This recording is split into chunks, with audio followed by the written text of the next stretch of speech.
존경하는 김영주 위원장님과 동료 의원 여러분, 사랑하는 국민 여러분, 고양갑 국회의원 심상정입니다. 돌이켜보니 저와 진보정당이 이 국회에 들어온 지 올해로 20년이 되었습니다. 제가 오랜 노동운동을 뒤로하고 정치의 길에 들어선 이유는 하나였습니다. 국회 담장을 넘지 못하던 보통 시민들의 목소리를 대변하고 사회적 약자의 한숨과 울분에 반응하는 정치를 위해서였습니다. 작지만 진보정당이었기에 만들어온 성과가 적지 않았습니다. 상가 임대차 보호법 제정과 신용카드 수수료 인하, 대형마트 규제, 친환경 무상급식, 중대재해처벌법 등 민생정치를 본격화했습니다. 또 호주제 폐지, 장애인 차별금지와 저상버스 도입, 그리고 국회 특수활동비 폐지 등 사회적 약자들의 권리 확대와 기득권 특권 폐지의 새로운 장을 열어왔습니다.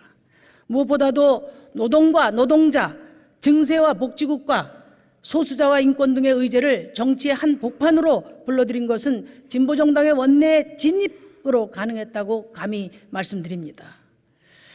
지난 시기 양당 사이를 뚫고 등장했던 자유선진당, 바른미래당, 국민의당 등 제3당은 모두 사라졌습니다.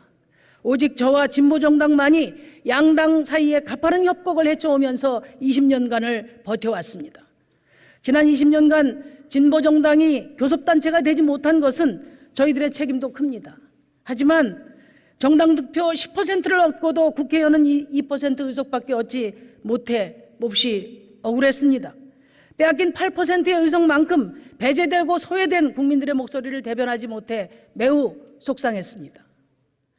존경하는 국민 여러분, 승자 독식 선거제도 개선 없이 제3의 정치 세력의 성장은 가능하지 않습니다. 또 정치적 내전 상태라고까지 불려지는 사생결단의 정치로는 극심한 불평등, 지역소멸, 인구절벽, 기후위기 등 국가적 명운이 달린 문제를 조금도 해결할 수 없습니다. 정치인들의 착한 선언만으로는 불가능합니다. 대화와 타협의 민주주의를 뒷받침할 수 있는 제도 개혁이 필수적입니다. 시민의 더 나은 삶을 위해서, 정의로운 대한민국의 미래를 위해서 사력을 다해 정치를 바꿀 수 있도록 국민 여러분께서 제도 개혁에 큰 힘을 실어주실 것을 간곡하게 요청드립니다. 승자 독식 소선거구제는 36년 양당 체제의 철옹성이었습니다. 단 한 표가 당락을 가르기 때문에 선거 때마다 절반에 가까운 표심이 버려졌습니다. 국민을 닮아야 될 국회가 처음부터 유권자 절반을 배제하고 구성되어 왔던 것입니다. 이런 낮은 비례성을 보완하기 위한 제도가 바로 비례대표 제도입니다. 그 비율은 고작 15.7%에 불과해서 보완 기능이 매우 취약했습니다.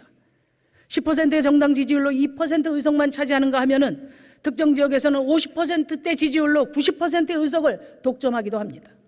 가장 공정해야 될 선거제도가 가장 불공정한 결과를 낳고 있습니다.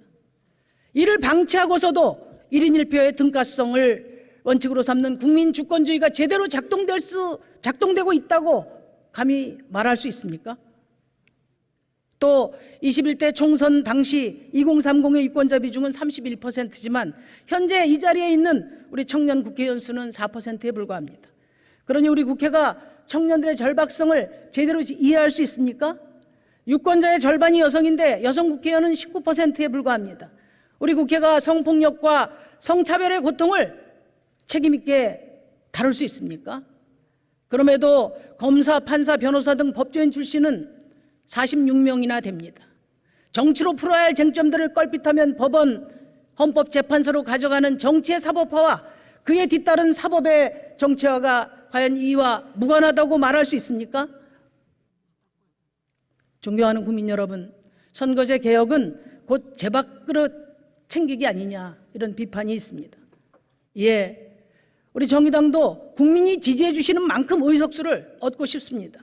우리 사회 가장 낮은 곳에서 차별과 불평등의 눈물 흘리는 그런 분들에게 손 내밀고 작은 힘이나마 보태서 세상의 변화를 앞당기고 싶기 때문입니다. 하지만 정의당이 아니어도 좋습니다. 이 국회에 청년과 여성의 목소리가, 그리고 노동과 녹색의 의제가, 또 소수자와 약자의 권리가 더 많이 반영될 수 있다면 정의당이 아니어도 좋습니다. 국가적 난제와 세계적 도전에 당당히 맞설 수 있는 다당제 협력 정치로 이어질 수 있다면, 또 다양한 해법을 가진 여러 정당들이 국회에 더 많이 들어올 수 있다면 그게 정의당이 아니어도 좋습니다. 존경하는 동료 의원 여러분, 지난 위성정당 사태는 다시는 반복되지 말아야 할 민주주의의 큰 오점이었습니다. 그러나 위성정당의 출연을 제도의 탓으로 돌리는 것은 정직하지 않습니다. 정치권의 충분한 합의가 전제되지 못해서 비롯된 일인 만큼 저부터 성찰하겠습니다. 이번만큼은 확고한 합의를 통해서 선거제 개혁이 이루어질 수 있도록 함께 노력했으면 좋겠습니다. 더불어민주당은 지난 대선에서 위성정당 추진에 대해서 사과했고 다당제 연합정치로의 정치교체를 국민들에게 약속했습니다. 국회의원 선거구제를 바꾸는 것이 권력 한번 바꾸는 것보다 잡는 것보다 훨씬 더 정치 발전을 가져온다. 독일의 권역별 비례제도가 제일 좋지만 도농복합 선거구제라도 한나라당이 받아들이기만 하면 차선이 될 수 있다고 생각한다. 노무현 전 대통령님의 이런 절실함으로 선거제도 개혁에 앞장서 주실 것으로 믿습니다. 국민의힘은 집권 여당입니다. 국회 불신을 자극하고 정치 혐오에 편승할 여력이 없습니다. 연초에 윤석열 대통령께서 다양한 국민의 이해를 잘 대변할 수 있는 선거제도로의 개선을 언급하신 바처럼 국민과 미래를 위한 선거제도 개혁에 집권 여당답게 진지하게 임해 주실 것을 요청드립니다. 정의당은 이번 선거제도의 핵심은 비례제도의 숫자를 확대하고 정당 지지율과 의석수를 수렴하는 것이라고 생각합니다. 그래서 국민의 정치적 의사가 100% 반영되는 정당 명부 비례대표제가 최선이라고 봅니다마는 현행 제도보다 비례성과 대표성이 높아진다면 그 어떤 제도도 열어놓고 검토하겠다는 말씀드립니다. 대단히 외람된 말씀이지만 내년 총선에서 어느 당의 압도적 승리가 이루어진다면 저는 그것은 곧 정치의 붕괴를 의미한다고 생각합니다. 승자의 저주와 승자도 패자도 공존할 수 있는 다당제 연합정치로 전환하는 원년이 될 수 있도록 동료 의원 여러분들이 함께 초당적으로 노력했으면 좋겠습니다. 저와 정의당 의원들도 최선을 다하겠습니다. 감사합니다.